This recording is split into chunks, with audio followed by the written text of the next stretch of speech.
താൻ എവിടെ പോയി കിടക്കായിരുന്നു? ഞാൻ കോർപ്പറേഷൻ ഓഫീസിൽ പോയി ചെയർമാനെ കണ്ടില്ല, ചെയർമാന്റെ വീട്ടിൽ പോയി ചെയർമാനെ കണ്ടില്ല. എനിക്ക് ആകെ ഒരു ടെൻഷനാ, ചെയർമാനെ കണ്ടില്ല. ചെയർമാനൊക്കെ അവിടെ ഇരിക്കട്ടെ, അവിടെ ഇരിക്കട്ടെ. എടോ പൂജ ചെയ്യാനെത്തിയ ഉണ്ണികൃഷ്ണൻ, അത് ഉണ്ണികൃഷ്ണൻ തന്നെ അല്ലാന്ന് നിങ്ങളെ ആരോ? താൻ എന്തൊക്കെയാ പറയുന്നേ?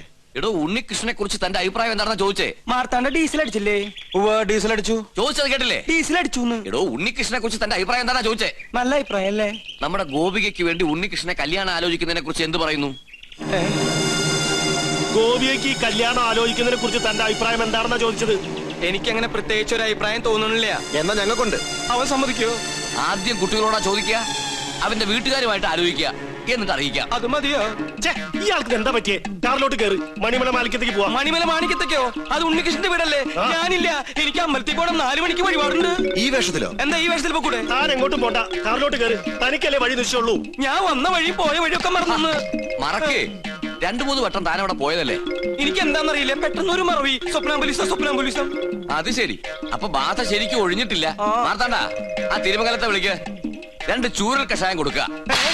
എനിക്ക് ഓർമ്മ വന്നു. ആരെയും വിളിക്കണ്ട, എനിക്ക് വഴി നല്ല ഓർമ്മയുണ്ട്. ഒന്ന് പിടിച്ചേ, എനിക്കൊന്നു, ഞാൻ ഒന്നിന് പോട്ടെ. 1ഉം 2ഉം ഒക്കെ പിന്നീട് ആകാമടോ.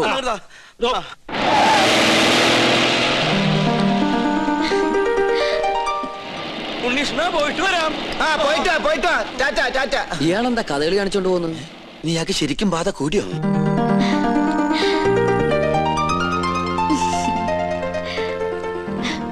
എന്താണ് തമ്പുരാട്ടിക്കുട്ടി നല്ല ഹാപ്പി മൂഡിലാണല്ലോ?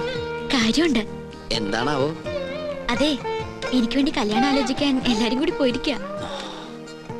അപ്പൊ താൻ സമ്മതിച്ചോ കല്യാണത്തിന്? എന്താ മുഖത്തിനൊരു വാട്ടം?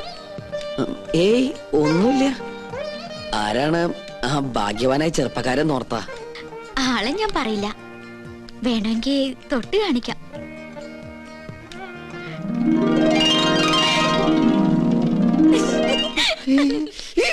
അയ്യോ, അപ്പൊ അവരാ ഉണ്ണികൃഷ്ണന്റെ വീട്ടിലേക്കല്ലേ പോയത്?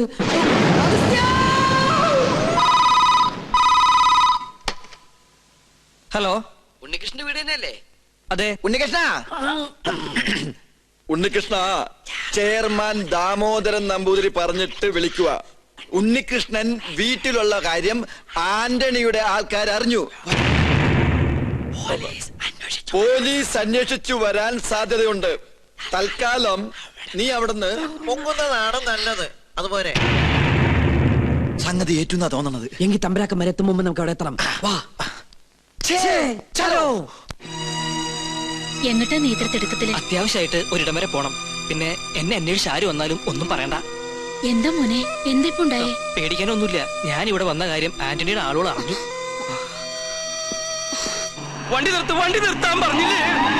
എന്താണോ? ഞാൻ ഒന്ന് ഇറങ്ങട്ടെ, എനിക്ക് മൂത്രമൊഴിക്കാൻ മുട്ടുന്നു. യാത്ര തുടങ്ങിയിട്ട് 3-4 പ്രാവശ്യം ആയല്ലോ തന്റെ ഈ മൂത്രമൊഴിപ്പ്. അസുഖ. തൽക്കാലം നമുക്ക് ഈ യാത്രയൊന്ന് മാറ്റി വെച്ചാലോ? വേണ്ട, താൻ പോയി ഒഴിച്ചിട്ട് വാ. എന്നാ ജീപ്പ് ഒന്ന് മാറ്റിയിടൂ. എന്തിനാ? മൂത്രമൊഴിക്കാൻ. ജീപ്പിനകത്തോടെ മൂത്രമൊഴിക്കുന്നത്? എന്താണോ? ബാഗ് എടുക്കാനാ. ബാഗിനകത്തോടെ മൂത്രമൊഴിക്കുന്നത്? പോയി ഒഴിച്ചിട്ട് വേണോ? ഇയാളെന്താണ്?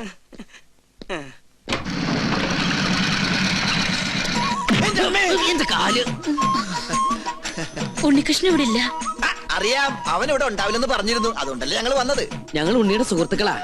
എന്റെ പേര് ഉണ്ണികൃഷ്ണൻ തന്നെയാ. എന്റെ പേര് അഗസ്റ്റിൻ നമ്പൂതിരി. ഞങ്ങൾ 2 ഫ്രണ്ടുക്കളാ. ബാക്കിൽ നിന്ന് വന്നേ ഉള്ളൂ. അകത്തേക്ക് വരിക. അമ്മയുടെ പേരെന്താ? സരോജിനി. എന്നാ അകത്തോട്ടിരിക്കാം. എന്നാലും അകത്തേക്ക് ഇരിക്കുന്നതിന് മുമ്പ് അമ്മ ആ സന്തോഷ വാർത്ത അറിഞ്ഞിരിക്കണം. അമ്മേ. അതെ, പിച്ചക്കാരൻ വിളിക്കണം. അത് ഞാനാ. നീയായിരുന്ന? നമ്മുടെ ഉണ്ണിക്കൊരു മഹാഭാഗ്യം കൈവന്നിരിക്കല്ലേ? ഉദയപുരം കൊട്ടാരത്തിലെ ശ്രീകണ്ഠവർമ്മയുടെ മകളും ഉണ്ണിയും തമ്മിൽ ഒരു കല്യാണാലോചന. ശ്രീകണ്ഠവർമ്മയും ഞങ്ങളും ക്ലോസ് ഫ്രണ്ടുക്കളാ. ഒരു കണക്കിന് പറഞ്ഞാൽ ഞങ്ങൾ തന്നെ എന്റെ ഇടനിലക്കാര്. അവരിപ്പോ ഇവിടെ എത്തും. അല്ല, ഉണ്ണി ഇവിടെ ഇല്ലാത്തതിന്റെ കുറവ് അവരറിയാൻ പാടില്ല. അതെ. പിന്നെ ഈ പോലീസും കേസും പ്രശ്നങ്ങളൊന്നും അവരറിയാതിരിക്കാൻ വേണ്ടിയാ പറയുന്നേ. അമ്മ അധികം ഒന്നും അവരോട് സംസാരിക്കണം. ഉണ്ണി പ്രത്യേകം പറഞ്ഞിരുന്നു. അവരെത്തി. അപ്പൊ എല്ലാം പറഞ്ഞ പോലെ. അയ്യോ, പോന്നോ? ഇങ്ങോട്ടാ പോന്നെന്ന് പിന്നീട് അറിഞ്ഞത്. താനെന്താ ഇവിടെ? സദ്യയുടെ ചുറ്റുവട്ടം എവിടെ ഉണ്ടോ അവിടെ നോമുണ്ടാവുമല്ലോ. പിന്നെ തമ്പുരാക്കന്മാർ ഇങ്ങോട്ട് പുറപ്പെട്ടു എന്ന് അറിഞ്ഞപ്പോ ഒരു ബൈക്ക് സംഘടിപ്പിച്ചു. 100-110 അങ്ങോട്ട് പാഞ്ഞു. അതെ. പിന്നെ ഇവിടെ സ്വീകരിക്കാനും സംസാരിക്കാനും ഞാൻ മാത്രമല്ലേ ഉള്ളൂ. അതുകൊണ്ട് അമ്മയ്ക്ക് ഇവരൊന്നും മനസ്സിലായില്ല. ഇത് ശ്രീകണ്ഠവർമ്മ, ക്ലാസ് തമ്പുരാൻ. ബാലഗോപാലവർമ്മ, മിഡിൽ ക്ലാസ് തമ്പുരാൻ. രാജശേഖരവർമ്മ, ലോ ക്ലാസ് തമ്പുരാൻ. എല്ലാവർക്കും അകത്തേക്ക് ഇരിക്കാം. അല്ല ഗോവിന്ദൻ നായർ എവിടെ? ഗോവിന്ദൻ നായരെ, കാര്യങ്ങളൊക്കെ മനസ്സിലായില്ലേ? ഇനി എന്റെ തല വെട്ടിക്കോ. നിങ്ങളുടെ തലവട്ടം ഞാനെന്താ ബാർബറോ? ഇങ്ങോട്ടൊന്ന് നോക്കിയേ. നീ എന്താ ഇവിടെ? അത് ശരി, വീട്ടിൽ കയറി വന്ന് വീട്ടുകാരനോട് നീ എന്താ എവിടെയെന്നാ? നല്ല അടി കിട്ടും. ആ വീട്ടിൽ കയറി എനിക്കൊരു പിടിയും കിട്ടണില്ല. കിട്ടിയ പിടി വിടാണ്ട് വേഗം വാ. വളച്ചുകെട്ടില്ലാതെ കാര്യത്തിലേക്ക് കടക്കാം. ഉണ്ണികൃഷ്ണന് വേണ്ടി വിവാഹം ആലോചിച്ചു വന്നാ ഞങ്ങള്. എന്നാലും ഇത്ര പെട്ടെന്നൊന്നും വേണ്ടായിരുന്നു അല്ലേ മേ? എന്നായാലും വേണ്ടതല്ലേ.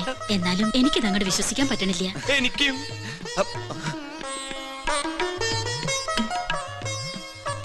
ഇതേതാ ഈ കുട്ടി?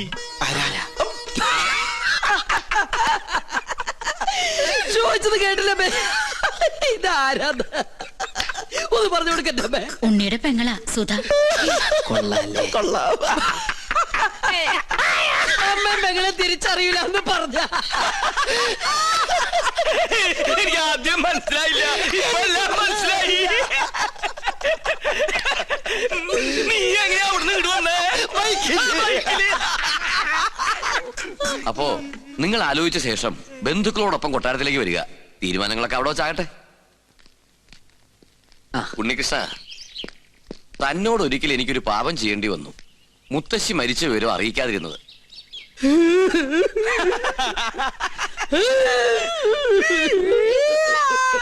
അവസാനായിട്ടൊന്ന് കാണാൻ പോലും കഴിഞ്ഞില്ല. അതിന് നീ എന്തിനാ കരയണേ? ആ 16 അടി സദ്യയുടെ ദേഹം എനിക്ക് കിട്ടില്ലെന്ന് ഓർത്തിട്ടാ. അത് പോട്ടെ പോട്ടെ പോട്ടെ. അതൊക്കെ പോട്ടെ. ഇനി കല്യാണം കഴിയുന്നത് വരെ താൻ കൊട്ടാരത്തിൽ ഉണ്ടാവണം. ഒരുപാട് കാര്യങ്ങൾ തന്റെ സാന്നിധ്യത്തിൽ തീരുമാനിക്കാനുണ്ട്. 10 വർഷങ്ങൾക്ക് ശേഷാ കൊട്ടാരത്തിൽ ഒരു മംഗല്യം നടക്കാൻ പോണത്. എന്നാ ഞങ്ങളങ്ങോട്ട്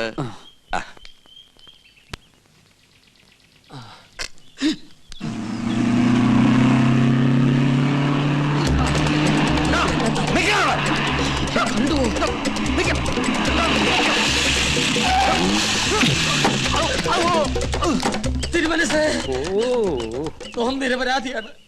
പാപ്പാക്കണം. ഇവിടുന്ന് എനിക്കും എന്റെ ഭാര്യയ്ക്കും ദിവസം 3 നേരം ആഹാരം കഴിക്കാനുള്ള അനുമതി എങ്കിലും തരണം. 2 ദിവസമായി പട്ടിണിയിലാണ്.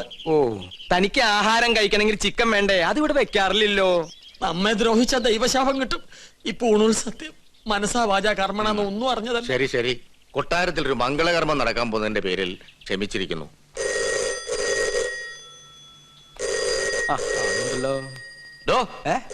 ആ ഫോൺ അറ്റൻഡ് ചെയ്യടോ. ഊണും കഴിച്ച് സിൽക്ക് ഷർട്ട് ഇട്ട് നടക്ക. ഹലോ, ഉദയപുരം പാലസ് അല്ലേ? അതെ. ഞാൻ മണിമല മാണിക്യത്ത് നിന്നും ഉണ്ണികൃഷ്ണൻ നമ്പൂതിരിയാ. ഉണ്ണികൃഷ്ണൻ നമ്പൂതിരി? എന്നെ വിളിച്ചോ? അതെ, മറ്റേ ഉണ്ണികൃഷ്ണൻ. ഹലോ, എനിക്കൊരു കല്യാണാലോചനയുമായി ഇവിടെ വന്നു പറഞ്ഞു. ശരിയാണോ? അതെ. എങ്കിൽ ഞാൻ ബന്ധുക്കളായിട്ട് അങ്ങോട്ട് വരിക, ബാക്കി കാര്യങ്ങൾ തീരുമാനിക്കാൻ. എപ്പോ? ഇപ്പൊ തന്നെ.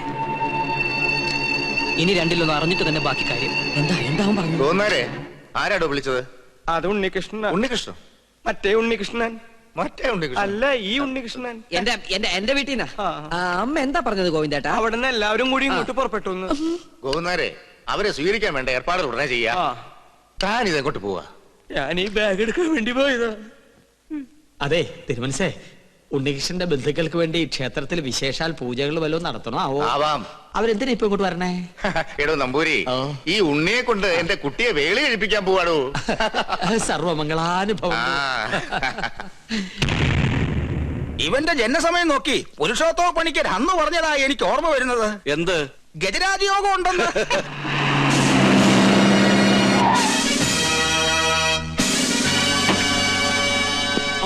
പേടിക്കൊന്നും വേണ്ട, എല്ലാ പ്രശ്നങ്ങളും തീർക്കാൻ വന്നാ ഞങ്ങള്. ഉണ്ണികൃഷ്ണൻ സ്റ്റേഷൻ വരെ വരണം. ഇവന്റെ കല്യാണക്കാര്യത്തിനോട് ഞങ്ങൾ ഒരുങ്ങി ഇറങ്ങിയതായിരുന്നു. ദേവിയെ തടസ്സപ്പെടുത്തരുത്. ആദ്യം അവൻ കേസിൽ നിന്നും പൊല്ലാപ്പിന്നൊക്കെ തലയുരട്ടെ, എന്നിട്ടാവൻ കല്യാണാലോചനയും കല്യാണ പന്തലൊരുക്കലും ഒക്കെ. അല്ലെങ്കിൽ മണ്ഡപത്തിൽ നിന്ന് പോലീസ് പൊക്കിന്ന് ചീത്തപ്പേരുണ്ടാവും. തിരിച്ചു വന്നിട്ട് സ്റ്റേഷനിൽ ഹാജരായ പോരെ? പോരാ, ഇത്രയും ദിവസം ഞങ്ങളെ വെട്ടിച്ചേർന്ന് തന്നെ വലിയ കുറ്റം. കേസ് ചാർജ് ചെയ്യാതിരുന്നേ ദാമോദര സാറ് പറഞ്ഞോണ്ടാ. എടോ, ആന്റണി ഒരു കോംപ്രമൈസിന് തയ്യാറായിട്ടുണ്ട്. നീ പോലീസ് സ്റ്റേഷനിൽ വന്നൊന്ന് രമ്യയിലെത്തുക, എന്നിട്ട് കേസ് രാജിവെക്കുക. പിന്നെ മനസ്സമാധാനായിട്ട് പെണ്ണ് കാണുക, കല്യാണം കഴിക്കുക, എന്ത് വേണേലും ആകാലോ. ഞാൻ ഈ കാണിക്കുന്ന സ്നേഹമൊക്കെ ഇതിന്റെ ആണെന്ന് കരുതിയാ മതി. ഞാൻ വരാം. ഞാനില്ലാന്ന് കരുതി യാത്ര മുടക്കണ്ട. നിങ്ങൾ പുറപ്പെട്ടോളൂ. അതാ അതിന്റെ ശരി.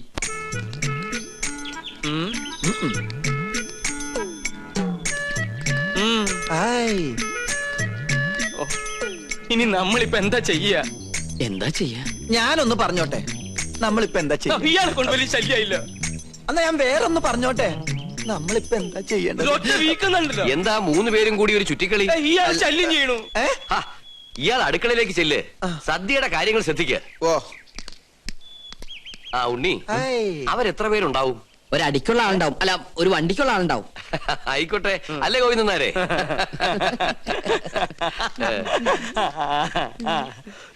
ഇപ്പൊ കണ്ടാ ചിരിയുണ്ടല്ലോ, കുറച്ച് കഴിയുമ്പോ കൊലത്തിരിയാവും. എല്ലാം പൊളിയൊന്നും ഉറപ്പായല്ലേ? എന്നെ കൊണ്ടൊന്നും പറയിപ്പിക്കണ്ട. ഇത്രയൊക്കെ വരുത്തി വെച്ചിട്ട് എന്റെ നാവിൽ നല്ല തെറി പോലും വരുന്നില്ലല്ലോ ഈശ്വര. ഇവര് വന്ന് ഈ കല്യാണക്കാരി ആലോചിച്ചപ്പോ നിനക്ക് പറ്റില്ല എന്ന് പറയായിരുന്നില്ലടാ നാരങ്ങ മോറ. എന്നോട് ക്ഷമിക്കണം, വേറെ നിവൃത്തി ഇല്ലാത്തോണ്ട് ഞാൻ വിളിച്ചതാ. എന്ത് വേണേലും വിളിച്ചോ, അവൾക്ക് വേണ്ടി എന്ത് സഹിക്കാനും ഞാൻ തയ്യാറാ. അത്രയ്ക്ക് ഇഷ്ടപ്പെട്ടു പോയി ഗോപിക്ക്. പാകിസ്ഥാൻ ഒരു ബോംബിട്ടോണ്ട് ഇന്ത്യ നശിക്കില്ലടാ. നിന്നെ പോലെ ഏതെങ്കിലും പ്രേമരോഗികൾ കാരണമായിരിക്കും ഇവിടെ ഒരു യുദ്ധം ഉണ്ടാവാൻ പോണേ. എവിടെ പോയി ഞാൻ ഇവിടെ നീ ഉണ്ട്. ഒളിച്ചു കളിക്കാ. ജാതകവശാൽ 71 വയസ്സ് വരെ ആയുസുള്ള ഞാനാ 25 വർഷം മുമ്പേ അകാല മൃത്യു വരിക്കാൻ പോണേ. എന്റെ പഴനി ആണ്ടവാ, ആ വീട്ടുകാരുടെ വരവൊന്ന് മുടക്കി തന്ന തല മുട്ടയടിച്ച് തല കുത്തി മറിഞ്ഞ് പഴനി മല കേറി വരാം എന്റെ പഴനി ആണ്ടവാ.